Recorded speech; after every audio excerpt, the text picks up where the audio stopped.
I was a 911 dispatcher. I can't go back to work. By Triple Cross Product.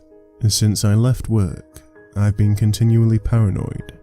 I've been asking my wife to take all the phone calls at home. I can't go on like this. I just hope me writing this all down will help somehow. On my final day at work last week, I had this call in the morning. The transcript of the call begins at 10:22 a.m. 911, what's your emergency? Please help me. Of course, I'm here. Where are you? At home. What is the emergency? Someone's locked me in my room, and I can hear screaming. Okay, what's your address? Please help me. I can send help, but I need your address. Everything's going to be alright, okay?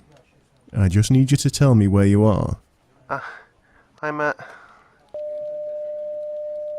Okay. The police are on their way. Thank you. I just need you to stay there. Where are you? And try and stay quiet. Can you tell me any more about what's happened? What's your name? My name's John. Thank you, Mr. John. My name's Katie. Mr. Smith, Katie. My name's John Smith. Thank you for being so kind. That's okay, I just need you to stay quiet and tell me... Where do you live? I'm sorry? Where do you live, Mr. Smith? I live downtown, on the east side. But what's your address? I don't think it's best I tell you that, Katie. Shame. It would have made things easier. I don't know exactly why I didn't tell her my address at the end. As far as I know, it's not against workplace guidelines to give out personal info on the phone. I just got a very weird vibe from it. And her last line before she hung up really gave me the creeps. I took a break for lunch a few hours later, but I couldn't get through to ask anyone about how the dispatch to her house had gone. I was still going through everything in my mind from that first call, when this came through that afternoon. The transcript of the call begins at 2:52 p.m. 911, what's your emergency? Oh, thank the Lord, you've answered. Someone's broken into my house. I see, sir. If you could tell me your location, I can send a police patrol there ASAP. Oh, of course. It's... Thank you, sir. The police are on their way.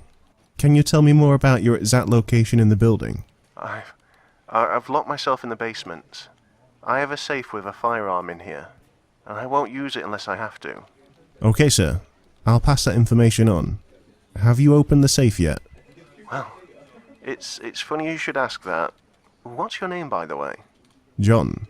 It's funny you should ask that, John, because I somehow have managed to forget the combination. Oh, no. That's not good.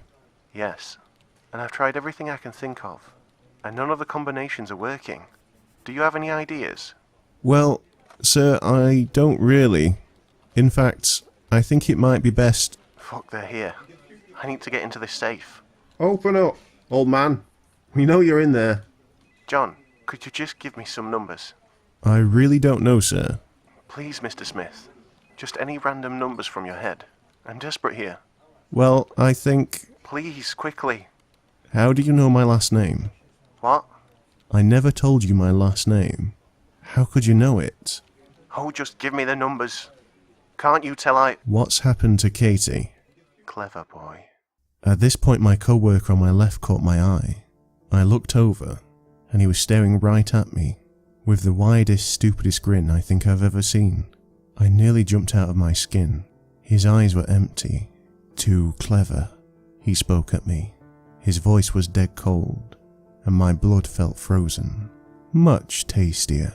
From behind me, I swiveled round to see the colleague on my right was giving me the same stupid grin, and I could see her pupils were more dilated than I'd ever seen hers.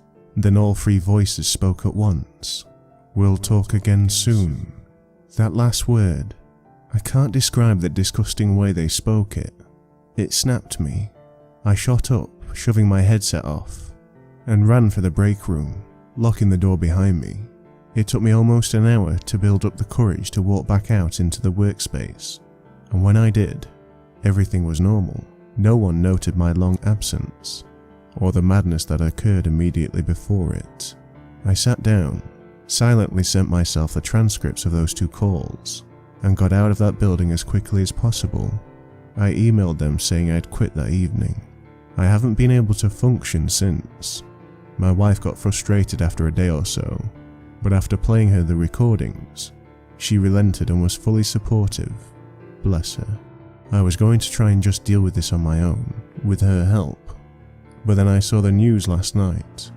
Bobby, my colleague who'd worked on my left side for more than a year, had just murdered his family in cold blood.